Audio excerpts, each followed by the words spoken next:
Welcome to Moments with Marianne. I'm so delighted we're spending this time here today. We have a very empowering show coming right up with special guest, Dr. Susanne-Babble, and she's here today to share with us her new book, Heal the Body, Heal the Mind, a somatic approach to moving beyond trauma.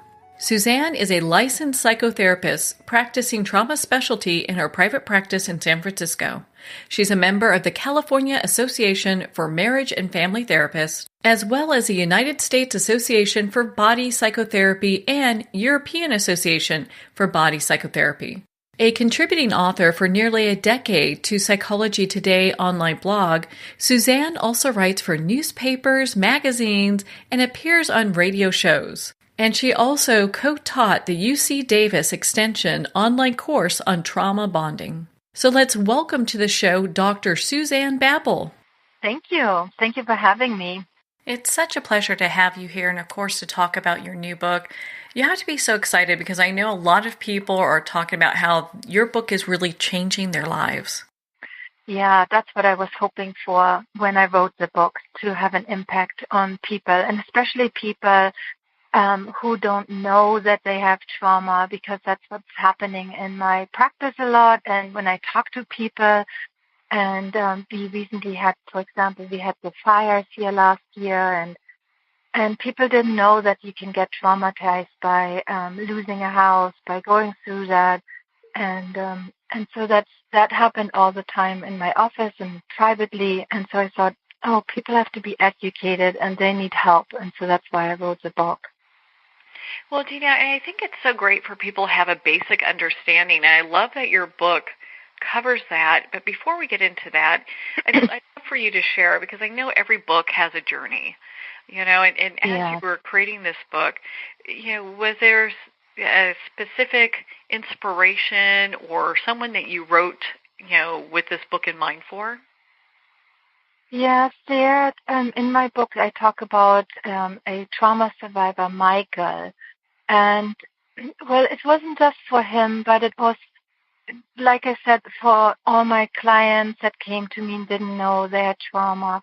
But I also really connected to Michael, who's had so many traumas, and how he conquered it in his life. And he is an older man, and so he had a lot of stories from the time of depression, and so there was also history involved.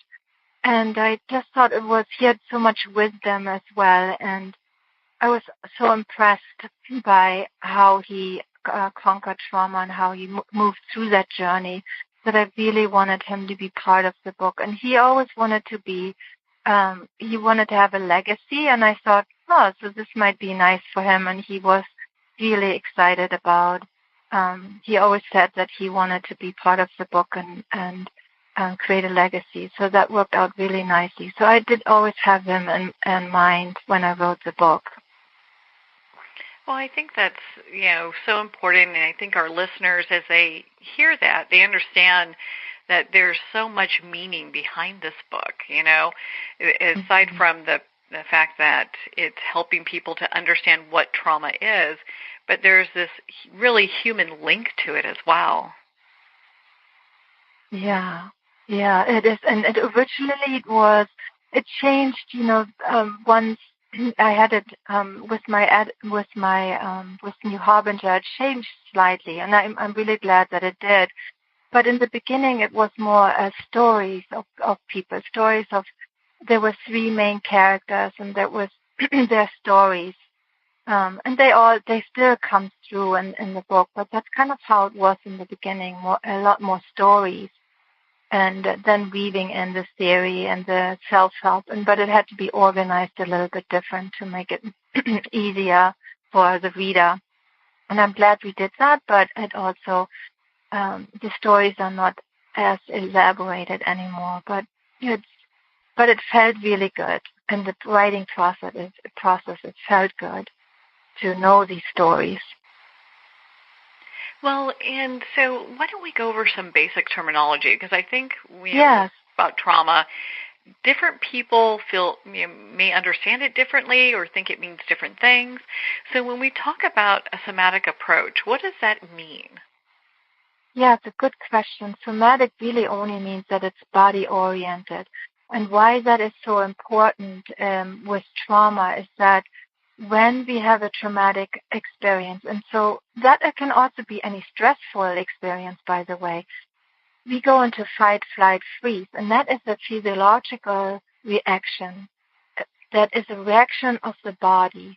And so it's really important that we address the body when we want to reverse trauma reactions, because the fight, flight, freeze is comes from the nervous system that reacts, and then we go into fight, flight, freeze. And so the somatic just means that we incorporate the physiology, the body that reacts to trauma. And so I found that really to be very important. And it's really important to have verbal therapy. That is one piece of the puzzle, but the somatic psychology or the somatic approach, which really is only the including the body, is the other half of, or even more, I would say, of the puzzle. And if it doesn't get addressed, the trauma will never really resolve, because that's where it originates. It's because we react to a stressful and overwhelming situation with our body.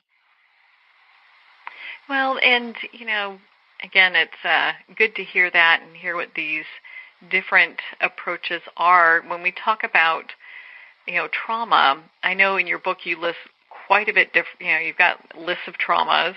What are some of the common ones that we can kind of just touch on real quick? Yeah, like we had the recent, everyone thinks only people who've been served in the war, the Vietnam vets, or people who've had childhood abuse have trauma. And that's what I hear a lot in my practice. But there's a lot going on. For example, bullying, that's very common, that produces trauma and trauma reactions. The recent fires. And people are not aware that those can also cause trauma. And so those we could touch on if you want, for example. Yes, let's go over that, because I mean, a lot of times people just don't even consider that. They think of it, if someone had a flood and lose their home, or fire and loses their home, they don't really think of that as a trauma. It's like, you just will rebuild, Yes, no, but it is, that's also traumatic. Yeah, and like you said, there are many, and it's good for people to look at the book and not just think, oh no, I didn't have trauma, and then skip that section. So, but yeah, losing home for sure. And also, it's not just losing the home. They might have been evacuated. They didn't. And it's also losing home. You lose everything that is in the house, all the memories, everything. Like I've had some clients and their parents lost their homes, and all their pictures from childhood were burned. And it's the loss. Loss is also usually loss of a person, but just going through that of losing everything, but also how they lost it. They had to go somewhere. They had to leave everything behind, the flames, the smoke. It was, I don't know if you, where are you located, by the way? I don't know if you, in what state? Well, I've actually been in California, Colorado, and I'm in North Carolina. Yeah.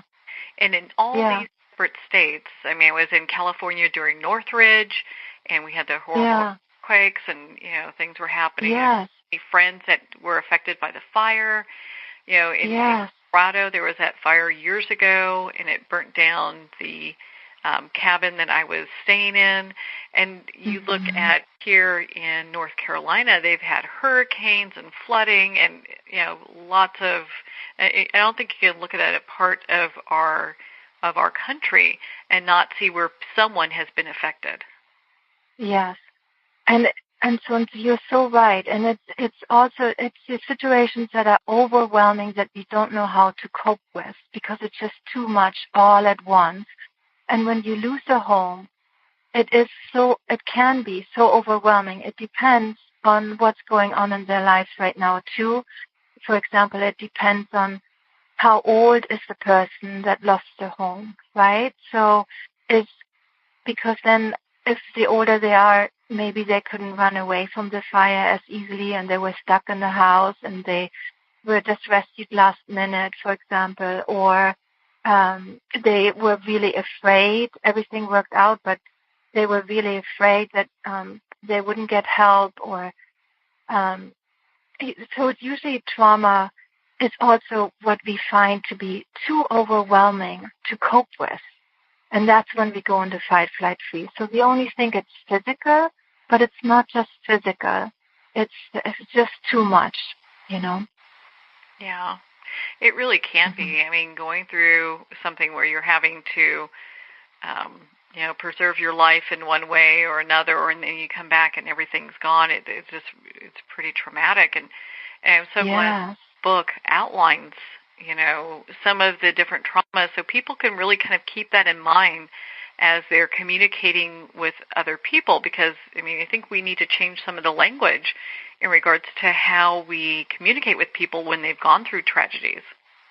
Yes, that's so true. And we also think, they can just build another house. They didn't have trauma, and then we don't have compassion for them, and then we might not be as helpful.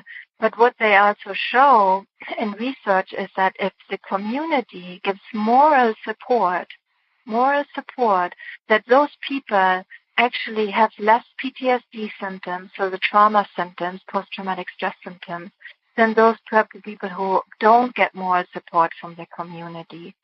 And Bessel, I have that in the Bessel Vanderkolk. He's very well known in trauma as a trauma researcher. And so he said that once in a lecture. But that's what it's a moral support, and then of course whatever physical support we can give. But the support of the community is actually what helps to lessen the PTSD symptoms. And so if we don't have compassion for them, if we don't know what trauma is, are we gonna be as supportive as if we were educated? So I think it's really important that even if we didn't have trauma, if we know somebody has trauma and we know how to support them, then actually people have less trauma symptoms. Yeah, they're able to have that emotional and support and understanding from the people around them, because we all know someone that's gone through something, Yes. Maybe it's, they've been abused as a child, or they've had some type of abuse or trauma that's happened to them along the way. Maybe a veteran who's, suffered from PTSD. It could be a wide range of things. Yes, and when we give them, with the fires and earthquakes and so on, if we give them support, they don't feel forgotten. They don't feel as overwhelmed. They know they can lean on someone. They just know there are people who care. So it's just really important. And I think that we are not, as a community, we are not aware of that, how much we can actually help with little things. Mm-hmm. Well, and so in your book, you talk about, understanding the past and then being able to move forward in a really healthy way. And for a lot of people that might be in, kind of still in the trauma, that could seem like a reach for them. And I'd love for you to share with our listeners how that's possible. Yeah, so the main part is to release trauma, is really to work with the nervous system, and that the nervous system is the part of the body that responds to trauma and the fight, flight, freeze. And I mentioned that earlier. When we address that, and so what we have to do to address that is we have to learn to talk to the nervous system.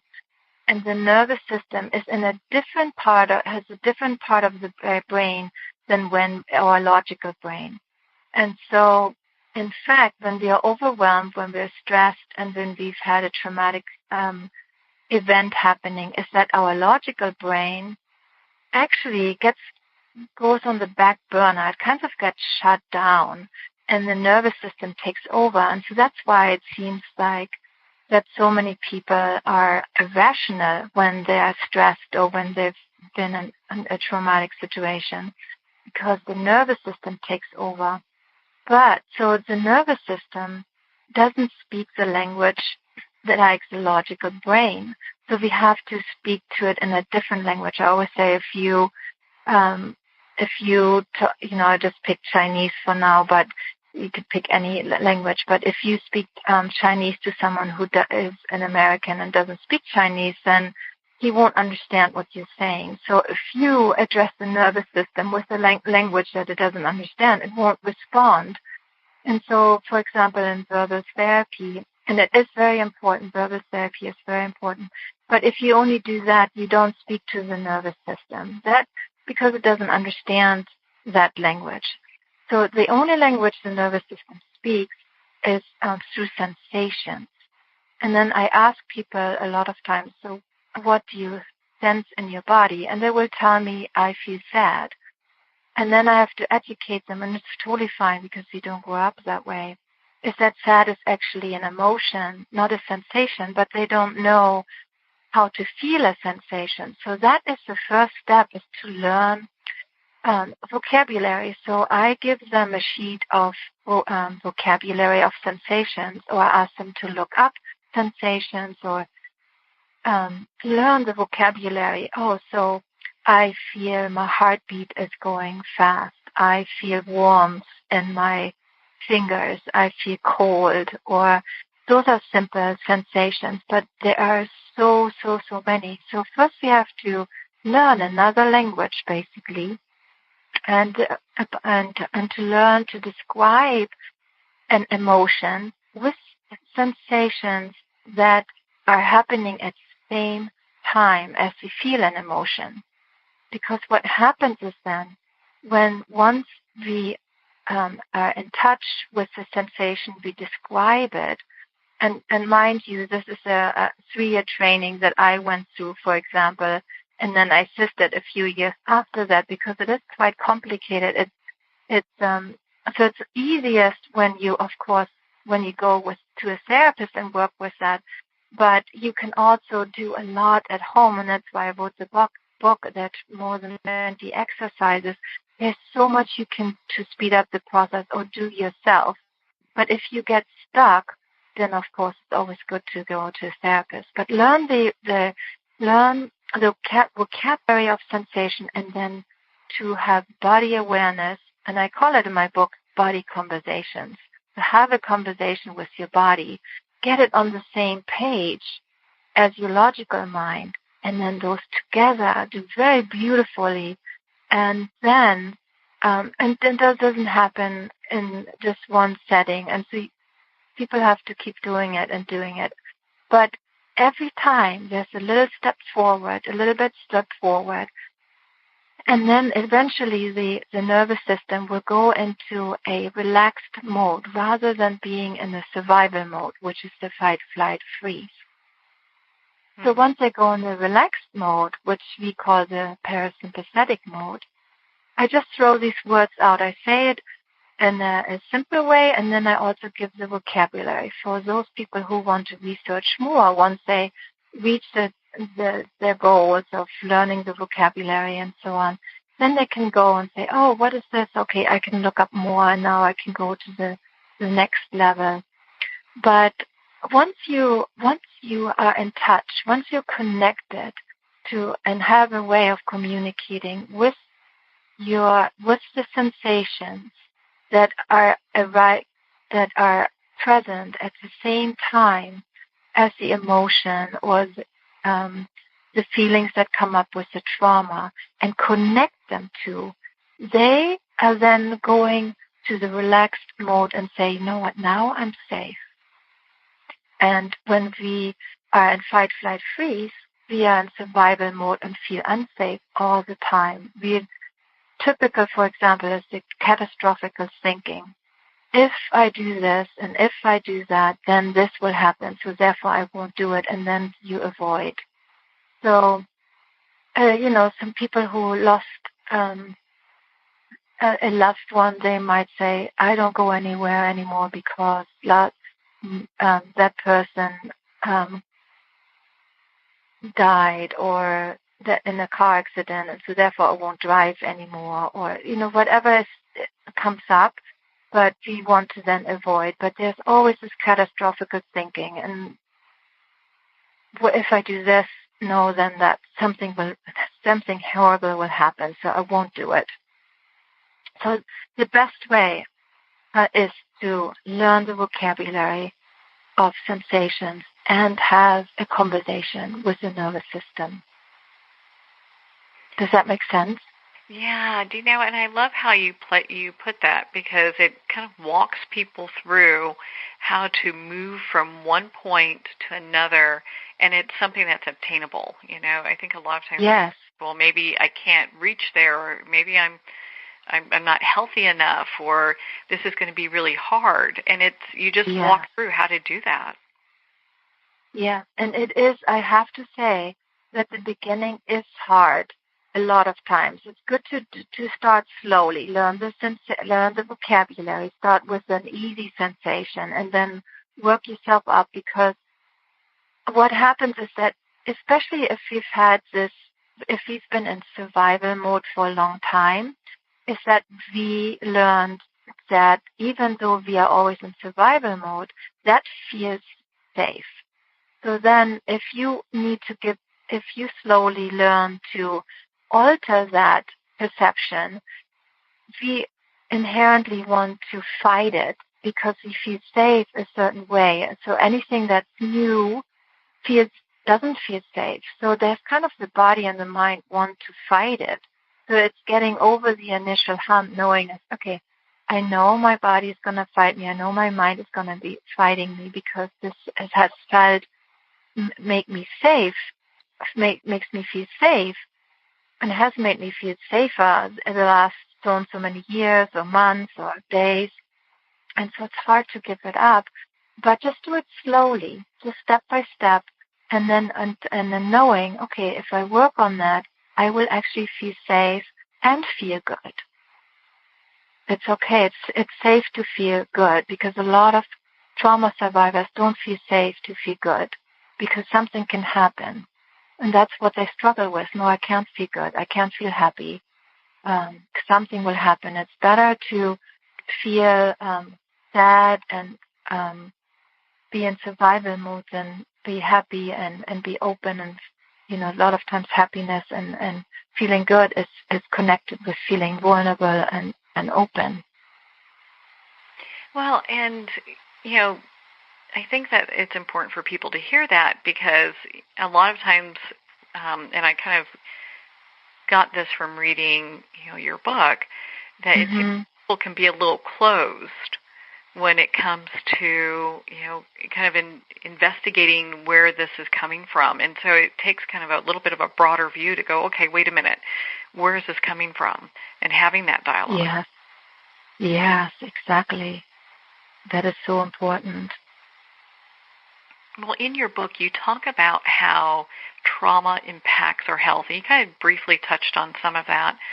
What are some ways you'd like to share with our listeners that some of the signs that we can see of trauma impacting our health? Yeah, so what I see is, again, when we are in survival mode and we go into fight, flight, freeze, what happens if you think of you have to fight off an object, your hands have to go up, and what do you need to do so that your hands go up into protection mode or fight? For that, your body has to produce hormones, stress hormones, for example, like adrenaline and cortisol. And so when you get stuck in this mode, which we do after trauma a lot of times, not everyone, but if you do get stuck, then your body constantly wants to be producing adrenaline and to stay in the survival mode, to stay protected, because something could happen again. So the body will always create adrenaline, for example, and cortisol. And the adrenaline comes from the adrenal gland. And so wouldn't it make sense that eventually the adrenal gland has nothing left, and then you have adrenal fatigue?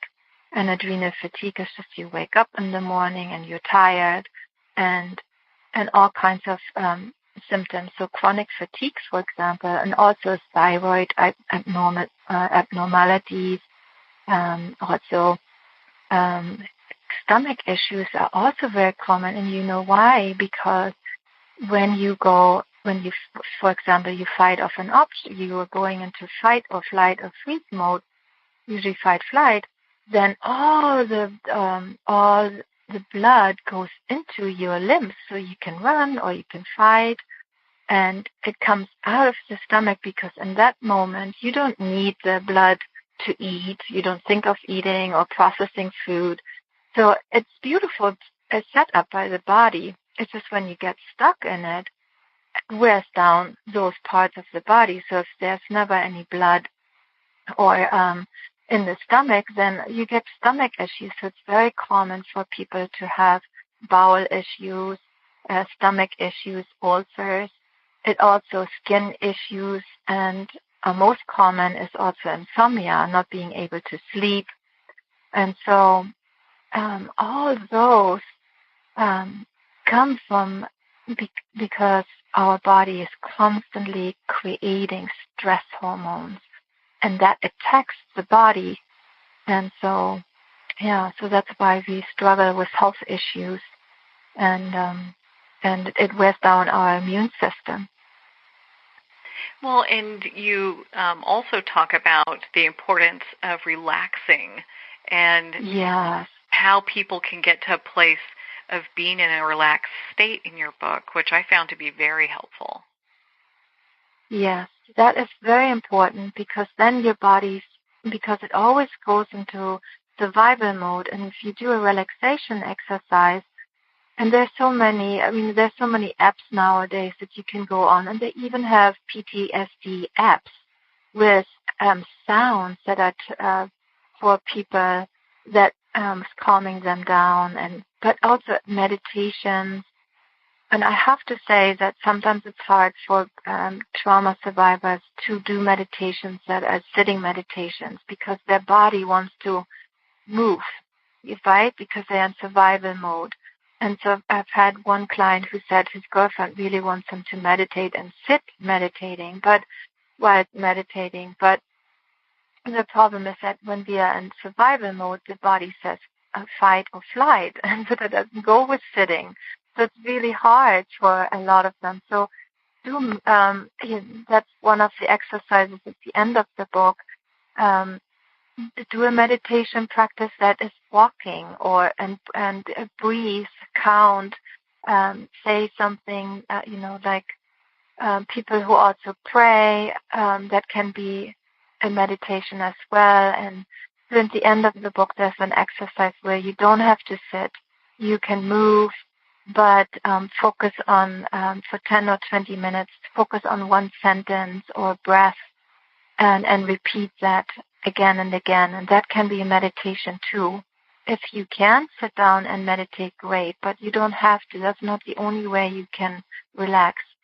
And there's also yoga that's specific for trauma survivors, because they also have a hard time with yoga sometimes. So there are meditation exercises that are specific to people who are in the fight, flight, freeze mode. And so I just want the listeners to know that don't feel bad if meditation or yoga doesn't speak to you. Now you know why, that it's the fight, flight, freeze. And so, but you have to find a way to relax, because then your body says, oh, I'm safe now. And the more you do it, and then also one thing too that's really important, looking around in your environment and looking around and seeing, am I safe right now? Like literally tell yourself. That's really important too. Knowing that, telling your body through sensations and through meditation or relaxation exercises that you are safe, because then your body doesn't have to produce all the stress hormones anymore. It stops. So the cortisol or the adrenaline, it will then have relaxing hormones, so to say. It will not constrict anymore. That's one thing too we do when our body constricts when we're in survival mode. And so that's a time that finally our body can say, okay, I don't need to constrict anymore.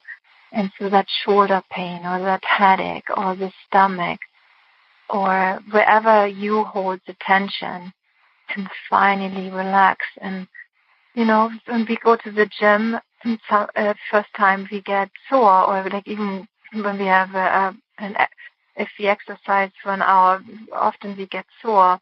And if we constrict all the time, can you imagine if it was ever relaxing, what that does to the muscle?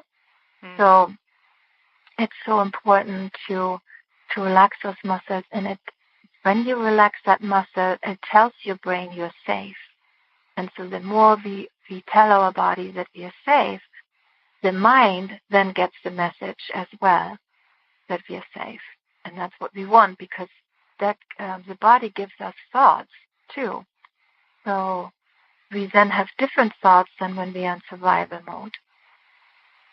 Yeah, it really allows a person to kind of get to this place where they're finding that, just that even if it's a moment where they can relax and they can build upon that.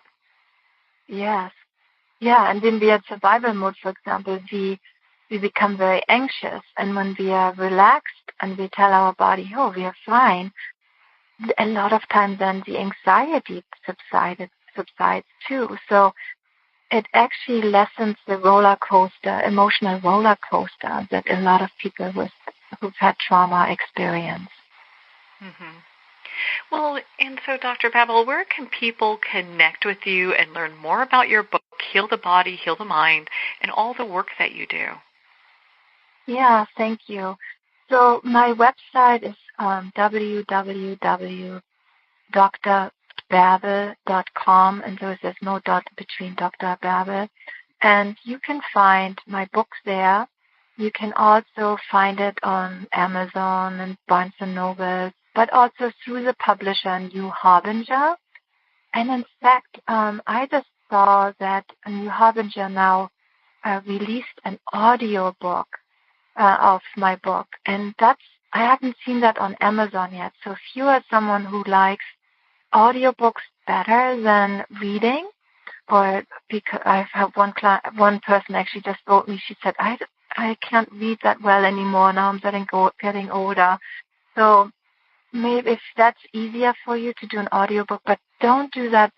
Don't listen to it in the car because it's not meant for listening in the car and learning about it. But then you can go on New Harbinger. There they list it, and hopefully on Amazon. The audio book will be on Amazon as well. But you can get the paper, you can get the book on Amazon as well, just not on audio. And on my website. And then also I'm creating online courses right now, and that will be up in the next couple of weeks probably, that go hand in hand with the book. So if people want to learn more steps, go step by step, I will have online course with audios where I guide people through a meditation and through some exercises to enhance the book and enhance the exercises. Oh, that sounds fabulous. Well, it's great because people can, pick up the book, they can get involved and be part of your community. Dr. Babbel, thank you so much for taking the time to be on the show with us here today. Oh, thank you. That flew by. Thank you very much. Well, thank you, Suzanne. It's been such an honor to spend this time with you, and of course to talk about your new book, Heal the Body, Heal the Mind, a somatic approach to moving beyond trauma. Again, if you'd like to pick up her book, you can at Amazon, Barnes & Noble, and all indie bookstores. Well, we're at the end of our time today. I would like to thank everyone for tuning in. You're listening to Moments with Marianne. And remember, make every moment count.